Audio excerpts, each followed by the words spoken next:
Assalamualaikum warahmatullahi wabarakatuh.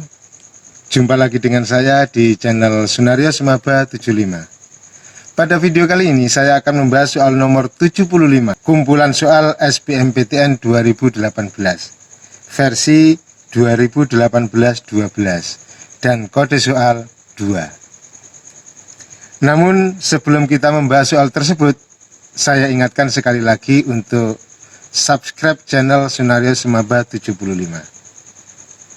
Baiklah, langsung saja kita bahas soal nomor 75. Manakah kalimat yang tidak efektif? Nah, untuk menjawab soal ini kita harus paham terlebih dahulu syarat-syarat kalimat efektif. Ada 6 syarat yang bisa menjadikan kalimat itu menjadi kalimat efektif. Apa saja itu? Di antaranya yaitu yang pertama, kalimat efektif minimal harus ada subjek dan predikat.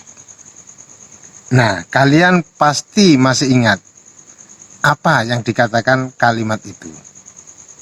Kalimat adalah kelompok kata yang telah memiliki unsur predikatif dan diakhiri dengan tanda baca final.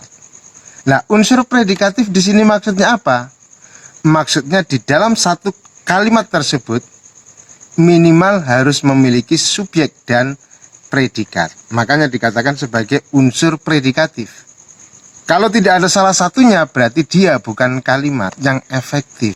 Nah, saya akan memberikan contoh kalimat yang tidak efektif yang disebabkan oleh tidak ada subjek atau predikatnya.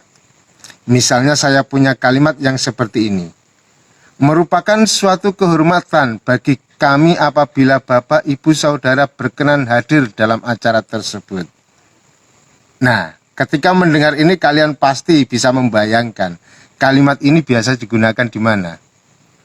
Ya betul, kalimat ini digunakan di dalam sebuah undangan. Setiap undangan pernikahan, setiap undangan acara-acara apa, pasti kalimat ini hadir di undangan tersebut. Merupakan suatu kehormatan bagi kami apabila Bapak, Ibu, Saudara berkenan hadir dalam acara tersebut. Tapi kita tidak sadar bahwa kalimat tersebut adalah kalimat yang salah. Kalimat tersebut adalah kalimat yang tidak memiliki subjek. Kok bisa? Dari mana kita tahu bahwa kalimat itu tidak ada subjeknya?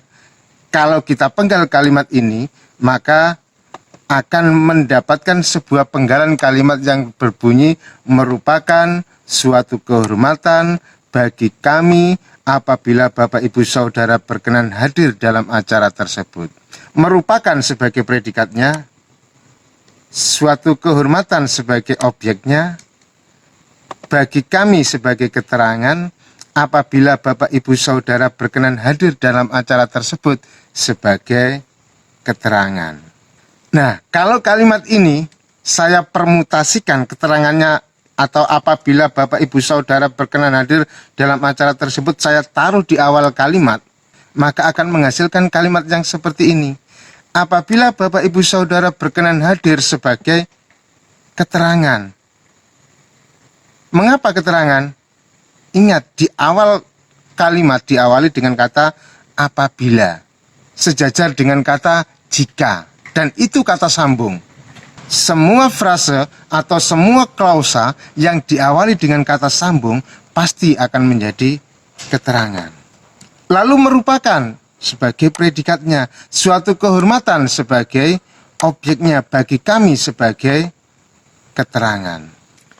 Nah, dari sini jelas bahwa kalimat ini tidak memiliki subjek. Nah, untuk menjadikan kalimat ini bersubjek, caranya bagaimana? Harus mengubah, menghilangkan kata apabila, sehingga kalimatnya menjadi kehadiran Bapak, Ibu, Saudara dalam acara tersebut merupakan suatu kehormatan bagi kami. Sehingga kalimat ini menghasilkan kehadiran Bapak, Ibu, Saudara itu sebagai subjeknya dalam acara tersebut sebagai keterangan merupakan sebagai predikat suatu kehormatan objeknya dan bagi kami sebagai keterangan juga. Nah, sehingga kalimat yang betul Seharusnya kehadiran Bapak Ibu Saudara dalam acara tersebut merupakan suatu kehormatan bagi kami. Itu adalah kalimat yang benar. Nah, ini salah satu contoh kalimat yang tidak memiliki subjek. Kemudian syarat kalimat efektif yang kedua adalah tidak pleonasme. Masih ingat pleonasme? Pleonasme adalah memakai kata yang mubazir, pemborosan. Nah, itu pleonasme. Contohnya bagaimana kalimat yang pleonasme itu? Kalimat yang pleonasme, misalnya saya punya kalimat, dia naik ke atas pohon itu untuk mencuri mangga. Kalimat ini pleonasme, pemborosan kata. Mengapa dikatakan sebagai pemborosan kata? Di mana-mana yang namanya naik itu pasti ke atas. Jadi ke atas tidak perlu dicantumkan lagi. Karena di dalam kata naik itu sudah memiliki makna ke atas. Nggak ada naik ke bawah, sehingga kata ke atas di situ tidak perlu ditulis. Sehingga kalimat yang benar harusnya dia menaiki pohon itu untuk mencuri mangga, atau biasa diucapkan dengan kalimat dia memanjat pohon untuk mencuri mangga. Di sini menggunakan kata memanjat, itu yang lebih tepat. Nah, ini salah satu contoh kalimat yang pleonasme atau menggunakan kata yang mubazir. Selanjutnya syarat kalimat efektif yang ketiga adalah tidak ambigu. Apa ambigu itu? Ambigu itu bermakna ganda. Sebuah frase yang memiliki makna lebih dari satu, sehingga orang yang mendengar itu merasa bingung. Yang dimaksud dalam kalimat ini seperti apa? Yang ini atau yang itu? Nah, ini yang dikatakan sebagai kalimat ambigu. Contoh kalimat yang ambigu seperti apa?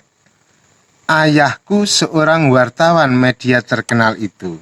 Nah, kalimat ini dikatakan sebagai kalimat yang ambigu. Kenapa? Yang terkenal siapa? Wartawannya atau medianya? Nah, di sini yang dikatakan sebagai ambigu. Ada dua kemungkinan makna. Nah, kalimat yang efektif tidak boleh seperti ini, harus jelas maknanya. Maka yang namanya kalimat efektif atau yang tidak ambigu atau yang dijadikan sebagai pembetulan dari kalimat ini bisa diganti dengan ayahku seorang wartawan media terkenal itu. Bila yang dimaksud yang terkenal adalah medianya, maka harus ada tanda hubung antara kata media dan kata terkenal. Itu maksudnya medianya yang terkenal. Tapi kalau yang dimaksud adalah wartawannya yang terkenal, maka kalimatnya harus diubah. Sehingga kalimatnya ayahku seorang wartawan terkenal di media itu. Jadi terkenalnya ditaruh langsung mengikuti kata wartawan. Nah, ini penggunaan kalimat yang tidak ambigu, harusnya seperti itu. Maka kalimat ini akan menjadi sebuah kalimat yang efektif. Kemudian syarat kalimat efektif yang keempat adalah tidak rancu atau tidak tumpang tindih atau tidak terkontaminasi. Memiliki kesejajaran konsep. Nah, tidak rancu, tidak tumpang tindih, dan tidak terkontaminasi. Di sini maksudnya apa? Maksudnya adalah tidak menggunakan dua struktur yang berbeda dijadikan menjadi satu kalimat. Contoh kalimat yang rancu itu yang bagaimana? Misalnya saya punya kalimat, meskipun perusahaan itu belum terkenal, tetapi produksinya banyak dibutuhkan orang. Nah, kalimat ini adalah kalimat yang rancu. Menggunakan dua struktur yang berbeda dipakai di dalam satu kalimat. Sehingga menghasilkan kalimat yang tidak efektif. Lalu pembetulannya seperti apa? Kalimat yang betul harusnya seperti apa? Harusnya kalimat ini berbunyi, meskipun perusahaan itu belum terkenal, produksinya banyak dibutuhkan orang. Jadi menghilangkan salah satu kata sambung, meskipun atau tetapi yang dihilangkan. Sehingga kalimat yang kedua pembetulannya bisa juga seperti ini. Perusahaan itu belum terkenal, tetapi produksinya banyak dibutuhkan orang. Jadi pilih salah satu. Karena kalimat meskipun perusahaan itu belum terkenal, tetapi produksinya banyak dibutuhkan orang, Ini merupakan sebuah kalimat gabungan antara kalimat yang pertama, meskipun perusahaan itu belum terkenal, produksinya banyak dibutuhkan orang, yang digabung dengan kalimat perusahaan itu belum terkenal, tetapi produksinya banyak dibutuhkan orang, sehingga menghasilkan kalimat yang rancu itu. Jadi harus pilih salah satu penggunaannya, tidak boleh digunakan bersama-sama. Kemudian yang kedua tidak sejajar. Nah, saya punya contoh kalimat seperti ini. Kakak menolong anak itu dengan dipapahnya ke pinggir jalan. Kalimat ini adalah kalimat yang menggunakan konsep yang tidak sejajar. Tidak sejajarnya di mana? Kata menolong di sini dan ada kata dipapahnya.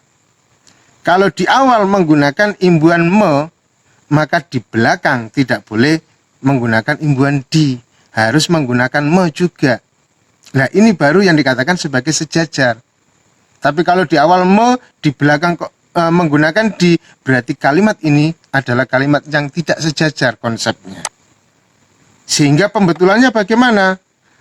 Harusnya kakak menolong anak itu dengan cara memapahnya ke pinggir jalan. Atau kalau misalnya menggunakan dipapahnya, berarti yang menolong yang harus diubah sehingga menjadi ditolong. Subjeknya harus ganti. Anak itu ditolong kakak dengan dipapahnya ke pinggir jalan, harusnya seperti itu. Jadi kalau depan menggunakan di, belakang juga harus di. Kalau depan me, di belakang juga harus menggunakan me. Nah, ini yang dikatakan sebagai sejajar. Konsep yang sejajar. Selanjutnya, syarat kalimat efektif yang kelima adalah tidak terinterferensi bahasa lain. Maksudnya terinterferensi ini apa? Ya, terpengaruh. Terinterferensi itu artinya terpengaruh. Jadi tidak terinterferensi bahasa lain artinya tidak terpengaruh bahasa lain, baik bahasa lisan maupun bahasa asing. Nah, itu kalimat yang efektif. Nah, contoh kalimat yang terinterferensi ini yang seperti apa? Saya punya kalimat, tadi malam aku ketiduran karena sorenya habis kegiatan ekskul. Nah, kalimat ini adalah kalimat yang terinterferensi. Terpengaruh bahasa lain. Bahasa apa? Bahasa lisan, bahasa gaul. Yang mana saja yang terpengaruh? Ada kata aku. Dalam kamus bahasa Indonesia tidak ada kata aku. Artinya kata aku di sini terinterferensi secara leksikal. Jadi interferensi ini banyak macamnya. Ada interferensi leksikal, ada interferensi morfologis, ada interferensi fonologis. Misalnya juga ketiduran. Nah, ini juga kata yang terinterferensi dari bahasa gaul. Jadi ketiduran itu terinterferensi secara sintaksis. Kemudian sorenya.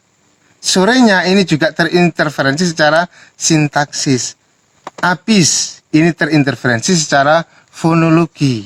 Ekskul terinterferensi secara morfologis, pembentukan kata. Nah, ini macam-macam interferensi. Nah, lalu pembetulannya bagaimana sehingga kalimat ini menjadi efektif? Harus diubah menjadi tadi malam saya tertidur karena pada sore hari ada kegiatan ekstrakurikuler. Nah, kalimatnya harus seperti itu sehingga menjadi kalimat yang efektif. Selanjutnya syarat kalimat efektif yang keenam adalah bahwa yang namanya kalimat efektif itu harus logis, masuk akal. Nah, kalau tidak masuk akal berarti kalimat itu tidak efektif. Contoh kalimat yang tidak masuk akal itu yang seperti apa? Saya punya kalimat seperti ini. Pak Karmin mengajar mata pelajaran bahasa Indonesia. Secara sepintas kalimat ini tidak ada masalah. Tapi secara logika kalimat ini sangat bermasalah. Coba kita penggal bagian-bagiannya. Pak Karmin sebagai subjeknya, mengajar sebagai predikatnya, mata pelajaran bahasa Indonesia sebagai objeknya. Sekarang coba bayangkan kalau kalimat ini saya pasifkan, akan lebih jelas. Mata pelajaran bahasa Indonesia diajar oleh Pak Karmin. Bagaimana mungkin Pak Karmin ini mengajar bahasa Indonesia? Tidak bisa Pak Karmin mengajar bahasa Indonesia. Yang diajar siswanya, bukan mata pelajaran bahasa Indonesianya. Nah, mata pelajaran bahasa Indonesia ini diapakan? Diajarkan, bukan diajar. Jadi yang betul Pak Karmin mengajarkan mata pelajaran bahasa Indonesia, sehingga kalau dipasifkan menghasilkan kalimat mata pelajaran bahasa Indonesia diajarkan oleh Pak Karmin. Itu yang logis. Jadi kalau Pak Karmin mengajar mata pelajaran bahasa Indonesia itu kalimat yang tidak logis. Yang logis Pak Karmin mengajarkan mata pelajaran bahasa Indonesia. Nah, itu 6 syarat kalimat efektif. Lalu kita coba untuk melihat soal 75. Manakah kalimat yang tidak efektif? Dari penjelasan syarat kalimat efektif itu tadi, kita langsung bisa menjawab soal nomor 75 ini. Dan sangat jelas jawabannya. Karena pada jawaban B, ternyata ada kata dianalisis. Dan di belakangnya ada kata menemukan. Teks kuno itu dianalisis para ahli arkeologi dan menemukan banyak cerita yang ganjil. Ternyata kalimat ini menyalahi aturan yang nomor 4, tidak memiliki kesejajaran konsep. Nah, harusnya bagaimana? Harusnya kata menemukan diganti dengan kata ditemukan. Atau dibalik misalnya. Subjeknya diganti para ahli arkeologi, sehingga kalimatnya menjadi para ahli arkeologi menganalisis teks kuno itu dan menemukan banyak cerita yang ganjil. Jadi menganalisis dan menemukan, sehingga kalimatnya jadi kalimat yang efektif. Jadi jelas soal nomor 75 jawabannya adalah yang B. Demikian pembahasan soal nomor 75. Semoga ada manfaatnya. Dan saya ingatkan lagi, subscribe channel Sunario Semaba 75. Wassalamualaikum warahmatullahi wabarakatuh.